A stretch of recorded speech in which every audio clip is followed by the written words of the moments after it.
নমস্কার বন্ধুরা, সবাইকে স্বাগত সিম্পল ফুড অ্যান্ড ট্রাভেলে। আজকে তৈরি করে দেখাবো ভেন্ডি আলুর কষা। ভিডিওটা স্কিপ না করে সম্পূর্ণ দেখার অনুরোধ রইল। চলুন ভিডিওটা শুরু করা যাক। প্রথমে এখানে ভেন্ডি আর আলুগুলো এইভাবে কেটে ধুয়ে পরিষ্কার করে রেখে দিয়েছি। আর এদিকে কড়ার মধ্যে দিয়ে দিলাম পরিমাণ মতন সাদা তেল। তেলটাকে একটু নাড়াচাড়া করে নিয়ে গরম হতে দেবো। তেলটা গরম হয়ে গেলে এর মধ্যে ধুয়ে রাখা আলু আর ভেন্ডিটা দিয়ে দিলাম। দিয়ে তার মধ্যে পরিমাণ মতো নুন আর পরিমাণ মতন হলুদ দিয়ে হালকা নাড়াচাড়া করে একটু ভালো করে ভেজে নেব। আপনারা যারা চ্যানেলে নতুন ভিডিও দেখছেন অবশ্যই চ্যানেলটি সাবস্ক্রাইব করে দেবেন। 2 মিনিট অন্তর ভালো করে একটু নাড়াচাড়া করে নিচ্ছি। খুব বেশি ভাজার প্রয়োজন নেই, হালকা একটু ভেজে নিলেই হবে। ভেন্ডি আর আলুটা অনেকটাই নরম হয়ে গেছে। এবার তুলে একটা পাত্রের মধ্যে রেখে দেব। এই তেলের মধ্যে বড় সাইজের পেঁয়াজ কুচি দিয়ে দিলাম। দিয়ে ভালো করে পেঁয়াজটাকে নুন আর পরিমাণ মতন হলুদ দিয়ে ভালো করে ভেজে নেব। পেঁয়াজটা যতক্ষণ পর্যন্ত একটু নরম হচ্ছে ততক্ষণ ভেজে নেব। ভেজে নেওয়ার পরে এর মধ্যে 2 কাঁচা লঙ্কা চিড়ে দিয়ে দিলাম।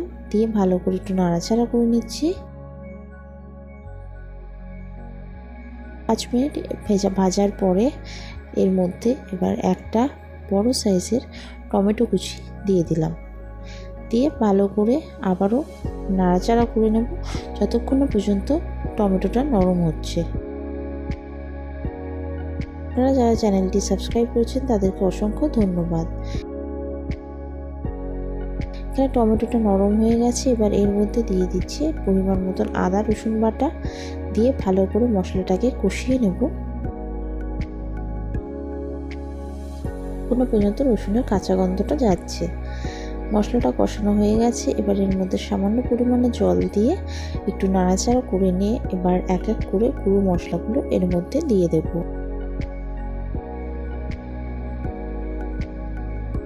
পরিমাণ মতন জিরে গুঁড়ো, পরিমাণ মতন ধনে গুঁড়ো, আর দিয়ে দিচ্ছি 2 চামচ কাশ্মীরি লঙ্কার গুঁড়ো, চিনি। চিনিটা দিয়ে ভালো করে মশলাটাকে কষিয়ে নিতে হবে।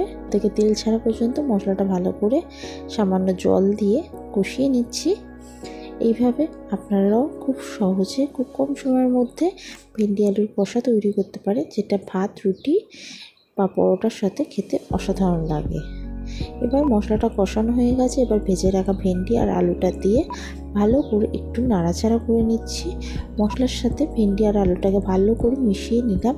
মিশিয়ে নিয়ে এবার এর মধ্যে পরিমাণ মতন জল দিয়ে দিলাম। জল দিয়ে আবারও নাড়াচাড়া করে নিচ্ছি। মধ্যে পরিমাণ মতন জল দিয়ে দিলাম। জল দিয়ে এটা 5 থেকে 7 মিনিট ফুটতে দেবো।